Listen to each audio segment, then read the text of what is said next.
मैं लीना मेहंदले और आज से अगले एपिसोड्स तक मैं आपके साथ बात करूंगी श्रीमद् भगवद गीता की। श्रीमद् भगवद गीता हमारे देश का एक अति प्राचीन ग्रंथ है और माना जाता है कि ये करीब 5000 वर्ष पूर्व का ग्रंथ है और ये उन दो ग्रंथों में से है जिसके पाठ का रिवाज प्रायः घर घर में है। हमारे पूरे देश में कन्याकुमारी से कश्मीर तक और पूर्वांचल से लेकर के पश्चिमी राज्यों तक प्रायः हर क्षेत्र में घर घर में भगवद गीता और दुर्गा सप्तशती ये दो ग्रंथ हैं जिनके पाठ का विधान है। और पाठ का अर्थ है कि सुबह शाम रोजाना इसका पाठ किया जाए। ये माना जाता है कि भगवद गीता जो करीब 5000 वर्ष पूर्व लिखी गई, तो यूँ तो ये महाभारत का एक हिस्सा है, लेकिन पूरा महाभारत जो है वो भगवान वेद व्यास द्वारा लिखा गया है। लेकिन इसमें से ये जो भगवद गीता का अंश है ये स्वयं योगेश्वर कृष्ण का कहा हुआ है। भगवद गीता में खुद कहा गया है कि योगम योगेश्वरात् कृष्णात् साक्षात कथयत स्वयं, यानी ये भगवद गीता स्वयं योगीराज कृष्ण की कही हुई है और इसीलिए इसका महत्व है। वैसे तो भगवद गीता के बारे में कभी कभी लोगों के मन में ये ख्याल आता है कि चूँकि ये हमारे बहुत पुरातन मैथोलॉजी का एक हिस्सा है तो क्या ये व्यावहारिक है, क्योंकि भारतवर्ष की जितनी भी मैथोलॉजी है या जो हमारा एक जीवन दर्शन है उसके बारे में लोग ये धारणा बना करके रखे हुए हैं कि या उनकी एक धारणा बन जाती है कि ये सारा केवल मोक्ष, संन्यास, वैराग्य इन्हीं बातों की ओर ध्यान दिलाने वाला या हमें इन बातों की तरफ ले जाने वाला ये हमारा पूरा जो जीवन दर्शन है। तो क्या भगवद गीता भी हमें संसार से दूर ले जाती है या हमें संसार की व्यावहारिकता में जो हमारे दैनंदिन कार्यकलाप हैं क्या हमें उसमें कोई सहायता इससे मिल सकती है? तो मैंने ये देखा है और पाया है और मैं बहुत गहराई से इस बात को मानती हूँ कि भगवद गीता एक बहुत ही व्यावहारिक ग्रंथ है और ये हमें बताता है कि हमें अपने जीवन में कैसे चलना है। तो क्या भगवद गीता हमें संसार से दूर ले जाती है या जो हमारे दैनंदिन कार्यकलाप होते हैं, जो हमारे दैनंदिन व्यवहार होते हैं उसके लिए भी क्या हमें ये मदद करती है? क्या इसके लिए भी हमें कोई प्रेरणा देती है या मदद करती है? तो इन्हीं कुछ सवालों का जवाब हम अपने अगले एपिसोड्स में लेते हुए चलेंगे जो आप आने वाले दिनों में हमारे साथ देख सकते हैं। यहाँ मैं एक बार ये भी कहना चाहूँगी कि गीता के विषय में कहीं लिखा है कि गीता सुगीता कर्तव्यम, यानी गीता का सस्वर लय के साथ पाठ किया जाए तो ये बहुत अधिक फलदायी और परिणामकारक होता है। और मैं तो ये मानती हूँ कि जब हम इस तरह से गीता का सस्वर पाठ करते हैं, जब हम गीता को अपने अंदर रचा बसा लेते हैं तो ये हमें एक कर्तव्य का बोध कराती है। हमारे घर में मेरे पिता ने ये एक विधान चलाया था कि घर में शाम के समय सभी सदस्य एक साथ बैठ करके भगवद गीता का पाठ करेंगे और नवरात्रि के दिनों में दुर्गा सप्तशती का भी सुबह पाठ होगा। ये सिलसिला कुछ इस तरह से चला कि मुझे पूरी भगवद गीता कंठस्थ हो गई। लेकिन गीता का कंठस्थ होना ये केवल एक सुविधा की बात है। जीवन दर्शन के लिए हमें उसका मनन, चिंतन, निधिध्यास और साथ साथ उसे अपने जीवन में उतारने की एक प्रेरणा, एक इच्छा शक्ति और हमारा जीवन गीता में तभी होगा जब हम इसके बताए हुए रास्ते पे चल सकें। तो जब हम ये कहते हैं कि गीता एक मैथोलॉजी का विषय है तो लोगों के मन में जब ये सवाल आता है कि क्या हम इसे जीवन में उतार सकेंगे, मैंने ये पाया है कि इसे जीवन में उतारना ना केवल सहज सरल है बल्कि श्रेयस्कर भी है। गीता के विषय में एक ये भी समझने की बात है, और कई लोग पूछते हैं कि गीता किसके लिए है। इसका मैं उत्तर ये देना चाहती हूँ कि दुनिया में 3 प्रकार के लोग हम कह सकते हैं कि होते हैं। एक जो श्री कृष्ण की तरह, एक जो अर्जुन की तरह, और तीसरे वे जो उस पूरी युद्ध भूमि में कौरव सेना या पांडव सेना की तरह। अब अर्जुन कौरव सेना के सामने आकर के खड़ा हो जाता है, उसका रथ भगवान वहाँ ले आते हैं और रथ का सारथ्य श्री कृष्ण भगवान स्वयं कर रहे हैं। और अर्जुन के समय अर्जुन के सामने हठात ये एक विषम परिस्थिति, एक विषम प्रश्न खड़ा हो जाता है कि ये युद्ध मैं करूं या ना करूं। तो पहले तो हम ये समझें कि ये अर्जुन का कैरेक्टर है क्या। अर्जुन एक ऐसा व्यक्ति है जो शायद पूरी तरह से समाज का लीडर तो नहीं है, लेकिन वो एक बहुत ही सज्जन और सदिच्छापूर्ण व्यक्तिमत्व है। वो नहीं चाहता कि मैं कुछ भी जो भी करूं वो अनुचित हो। तो उचित क्या है और अनुचित क्या है, और एक सज्जन व्यक्ति अपने मन में ये भाव लेकर के चल रहा है कि मैं जो भी कुछ करूंगा वो अनुचित ना हो। ये एक धारणा उसके मन में बिल्कुल पक्की है कि मैं कुछ भी अनुचित नहीं करना चाहता हूँ, और तब वो इस संभ्रम में आ गया है कि अब जो मैं करने जा रहा हूँ क्या वो उचित कहा जाएगा या वो अनुचित कहा जाएगा। तो मूलतः मुझे लगता है कि भगवद गीता उन 2 तरह के लोगों के लिए है। यदि आप मानते हैं कि आप श्री कृष्ण की तरह कुछ लीडरशिप दिखा सकते हैं, समाज को आगे ले जाने के लिए आप कुछ कर गुजर सकते हैं या करना चाहते हैं, तो भगवद गीता आपके लिए है, क्योंकि ये आपको बार बार सिखाएगी कि एक लीडर के अत्यावश्यक गुण क्या हैं। या अगर आप अर्जुन की तरह हैं, जिसमें आप सदिच्छापूर्ण व्यक्ति हैं, आप एक सज्जन व्यक्ति हैं, आप एक पराक्रमी शूरवीर व्यक्ति हैं, लेकिन कहीं ना कहीं आप संभ्रमित इसलिए हो गए हैं कि आप अपनी तय कुछ भी अनुचित नहीं करना चाहते हैं, तो आपके लिए भगवद गीता है। लेकिन अगर आप कहेंगे कि मुझे तो बुरे रास्ते पे ही चलना है, मुझे तो बस जैसे हो धन संपत्ति कमानी है, मुझे तो जैसे भी हो इस दुनिया में आसक्त रहना है, और मैं कुछ भी करूं, उचित हो या अनुचित हो, न्याय हो या अन्याय हो, धर्म हो या अधर्म हो, मुझे उससे कोई फर्क नहीं पड़ता, तो फिर भगवद गीता आपके लिए नहीं है। अगर आपने उठाई है तो आप उसे छोड़ दीजिए। लेकिन अगर आप श्री कृष्ण की तरह हैं और अगर आप श्री अर्जुन की तरह हैं, तब भगवद गीता आपके लिए है। हाँ, कभी कभी ये भी कहा जा सकता है कि जो दूसरी तरह के लोग हैं, यानी जो धर्म अधर्म से संकुचित नहीं हैं, जो कहते हैं मैं जो भी करूं बस मुझे अपना प्राप्तव्य मिलना चाहिए, वो भी कभी कभी लीडरशिप की क्वालिटीज़ दिखाते हैं।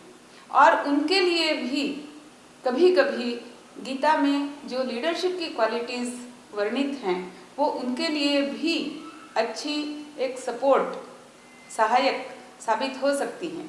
लेकिन वो लीडरशिप उनके पास या वो सीख उनके पास बड़ी टेम्पररी फेज तक रहेगी, उसका परमानेंट इफेक्ट उनके जीवन में होगा ही नहीं, क्योंकि उन्होंने धर्म और अधर्म का विचार या जो सारासार विवेक है उसको छोड़ दिया है।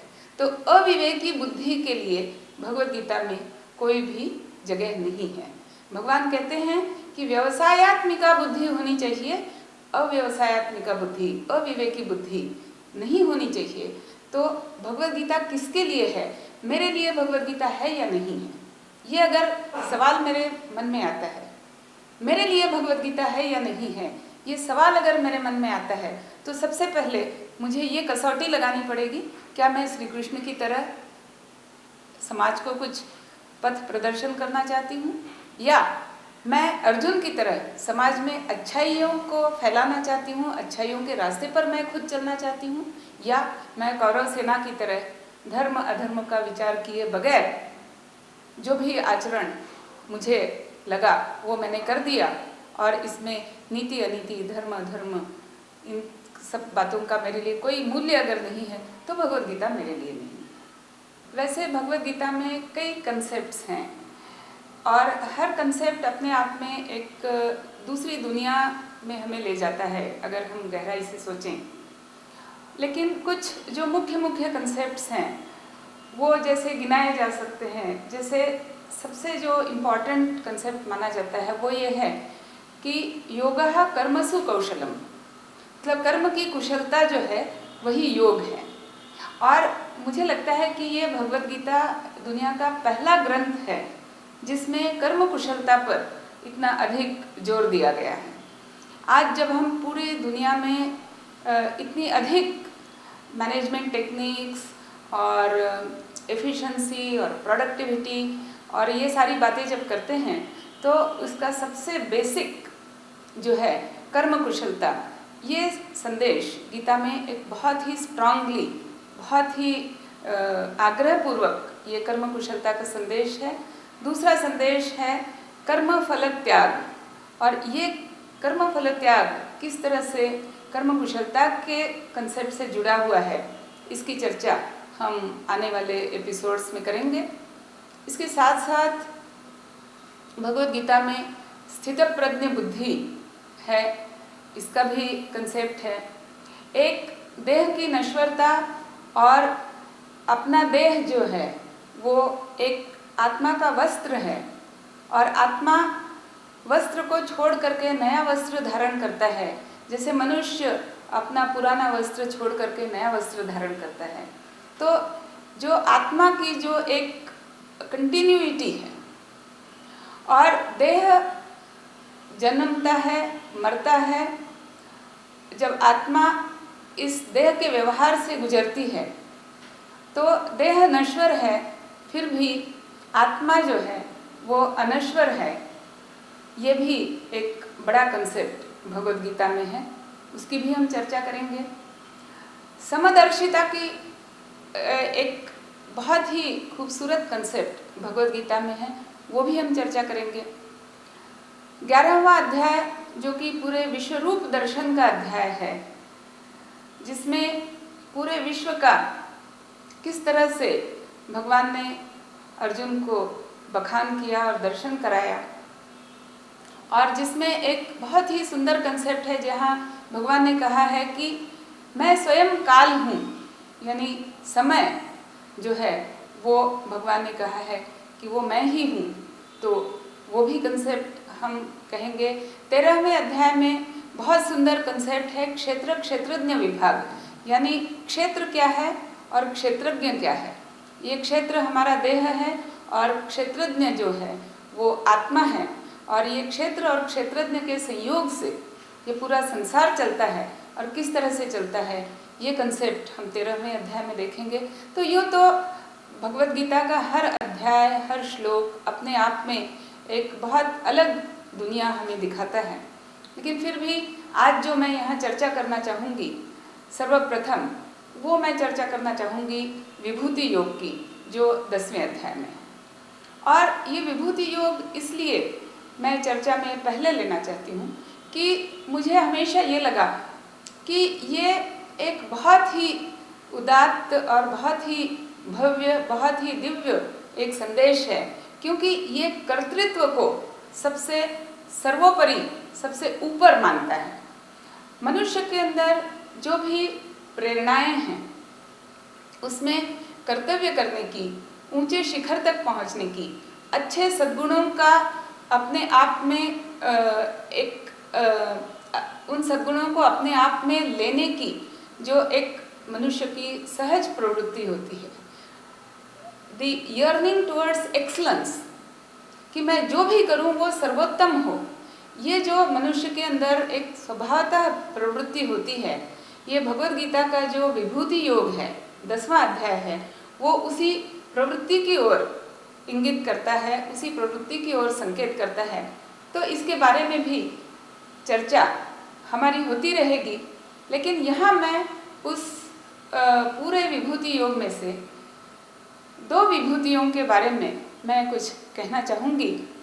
और वो 2 विभूतियाँ जो भगवान ने गिनाई हैं 10वें अध्याय में, बिल्कुल अंत में आकर के ये 2 विभूतियाँ गिनाई हैं।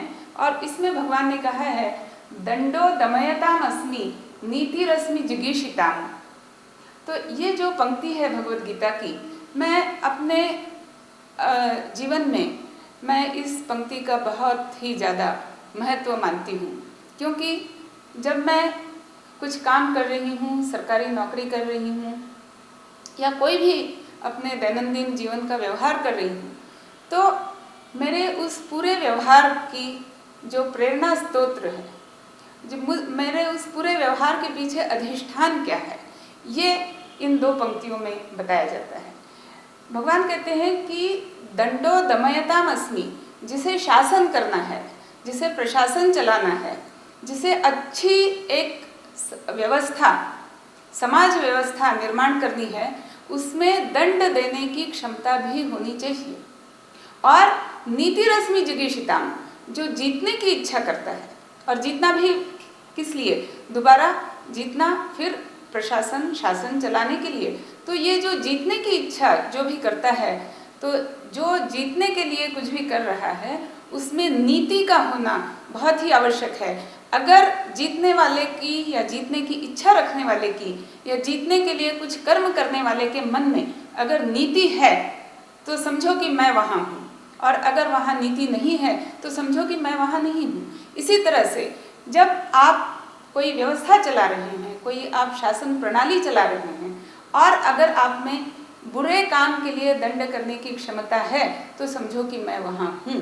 तो मुझे लगता है कि ये दोनों पंक्तियाँ बहुत ही आज की हमारी पूरी समाज व्यवस्था को अगर हम देखते हैं तो, और इस समाज व्यवस्था को हम आगे बढ़ाना चाहते हैं, विकासोन्मुख करना चाहते हैं, हम अपने देश को आगे ले जाना चाहते हैं, राष्ट्र को आगे ले जाना चाहते हैं, तो मुझे लगता है कि इन 2 विभूतियों की तरफ हमें बहुत गौर से देखना होगा और ये कोशिश करनी होगी कि हमारे जीवन में जब हम कुछ भी अच्छा काम करने जा रहे हैं, कुछ भी हम समाज व्यवस्था के लिए काम करने जा रहे हैं, तो हम नीति से चलें, नीतिपूर्वक चलें और न्याय की बात करें, क्योंकि दंड वही दे सकता है जिसके अंदर न्याय बुद्धि बहुत ही समुचित रूप से और बहुत ही समुन्नत रूप से व्यवस्थित हो।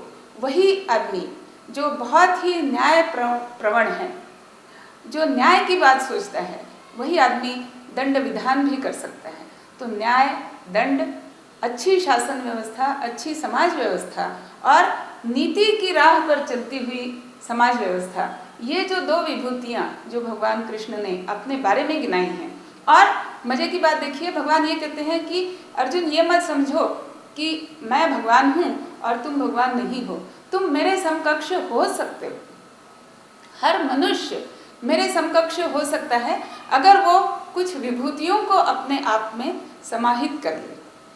और ये क्या विभूतियाँ हैं, इसकी चर्चा हम करेंगे जब हम 10वें अध्याय पे आएंगे। आज के लिए इतना ही काफ़ी है। आपसे विदा लेती हूँ। नमस्कार।